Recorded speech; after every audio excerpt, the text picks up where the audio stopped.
모든 지킬 만한 것 중에 더욱 내 마음을 지키라. 생명의 근원이 이에서 남이니라. 안녕하세요, 수영가족 여러분. 12월 5일 목요일 소망의 말씀입니다. 오늘 본문은 사무엘상 19장 8절에서 24절 말씀입니다. 전쟁이 다시 일어나게 됩니다. 다윗이 나가서 블레셋 사람과 싸워 그들을 크게 죽이고 승리를 얻게 됩니다. 그러나 사울은 손에 단창을 가지고 집에서 다윗이 앉아 있을 때 그를 죽이려고 했습니다. 그러나 그 밤에 다윗이 도망을 치게 됩니다. 사울은 시기와 질투의 영에 붙들려 다윗을 죽이려고 온갖 생각과 에너지를 동원하고 있습니다. 그러나 그때마다 다윗은 하나님의 도움을 받습니다. 고린도전서 10장 13절 말씀에 하나님은 감당치 못할 시험당함을 허락지 않습니다. 시험당할 즈음에 피할 길을 내시는 분이 하나님이십니다.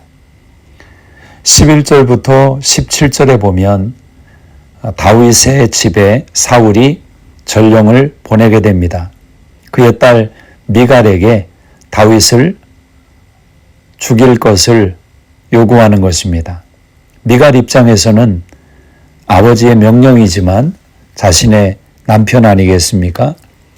그래서 우상을 가져다가 침상에 누이고 염소털로 엮은 것을 우상 머리에 씌웠습니다. 의복으로 그것을 덮었습니다. 마치 다윗이 누워있는 것처럼 위장을 시킨 것입니다. 이미 다윗은 미갈의 도움을 받아 도망을 친 후였습니다. 헛된 것을 붙들게 된 사울은 분노하게 됩니다. 그때 사울의 딸 미갈은 거짓말로 다윗이 자신을 살려보내지 않으면 자기를 죽이겠노라 겁을 주었기 때문에 어쩔 수 없었다고 아버지에게 반응을 보입니다. 요나단과는 대조적인 반응을 보인 것입니다. 요나단은 아버지에게 미움을 받을지언정 다윗에 대해서 직선적으로 이야기를 했습니다. 그러나 미갈은 신앙적으로 성숙한 사람은 아닙니다. 그가 거짓말로 아버지에게 반응을 보였는데 오히려 그것이 다윗을 향한 사울의 분노를 더 키우는 말이 될 수도 있습니다. 우리는 화를 가라앉히는 언어를 사용해야 할 것입니다. 온수된 관계를 화목케 하는 십자가의 복음의 단어를 사용할 줄 아는 지혜가 있어야 됩니다.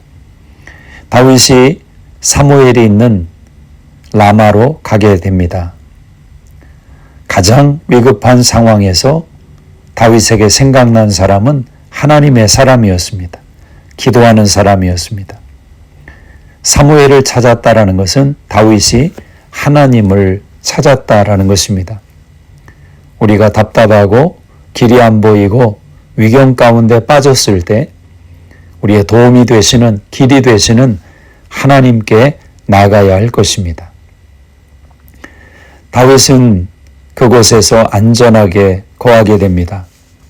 사울은 다윗이 있는 라마나요스로 전령들을 보내게 됩니다. 그러나 그들이 가면 그곳에서 하나님의 영에 압도당하는 것입니다. 그들이 예언을 하는 것입니다. 심지어 사울도 라마나요스로 왔지만 하나님의 영이 그를 붙드시는 순간 그가 옷을 벗고 하루 밤낮을 벗은 몸으로 누워있게 됩니다. 그리고 예언을 하는 것입니다.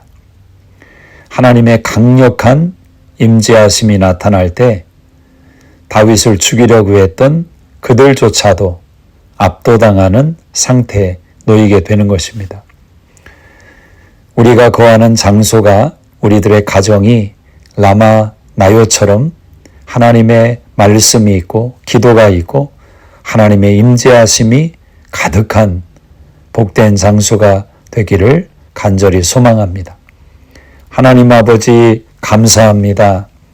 오늘도 우리 삶을 붙드시는 하나님, 우리를 보호하시는 하나님의 손길 안에 우리가 안전함을 고백합니다. 언제나 하나님을 찾는 다윗의 신앙으로 우리를 이끌어 주시옵소서.